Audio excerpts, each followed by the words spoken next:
Hi hello welcome to my channel. దేశవ్యాప్తంగా పెను సంచలనం సృష్టించిన ఢిల్లీ లిక్కర్ స్కామ్ కేసులో బీఆర్ఎస్ ఎమ్మెల్సీ కవిత అరెస్ట్ అయిన విషయం తెలిసిందే. అయితే రౌస్ అవెన్యూ కోర్టులో ఈ రోజు మరోసారి ఈ కేసు విచారణ జరిగింది. ఈడీ, సిబిఐ కేసులో కవిత జ్యుడిషియల్ కస్టడీ ముగియడంతో కోర్టులో దర్యాప్తు సంస్థలు హాజరుపరిచాయి.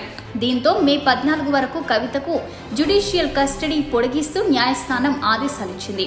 వారం రోజుల్లో కవితపై ఛార్జ్ షీట్ను దాఖలు చేస్తామని కోర్టుకు ఈడీ అధికారులు వెల్లడించారు. ఆమె జ్యుడిషియల్ కస్టడీ అంశంపై జడ్జి కావేరి బవేజా విచారణ జరుపుతున్నారు. ఈ కేసు దర్యాప్తు పురోగతిని కోర్టుకు వివరించిన కవిత జ్యుడిషియల్ కస్టడీని పొడిగించాలని ఈడీ, సిబిఐ అధికారులు కోరారు.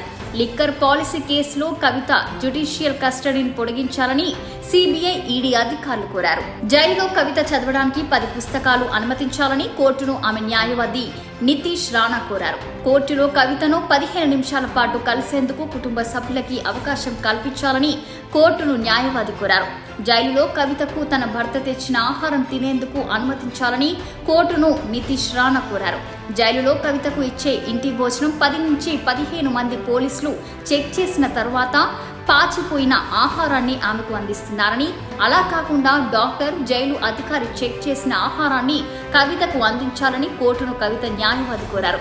ఆమె ఇంటి భోజనం వద్దన్న తర్వాత మళ్లీ ఎందుకు అడుగుతున్నారని జడ్జి న్యాయవాదిని ప్రశ్నించగా, కవితకు ఇంటి భోజనం అందించే అంశంపై జైలు సూపరింటెండెంట్ను వివరణ కోరుతామని జడ్జి పేర్కొన్నారు.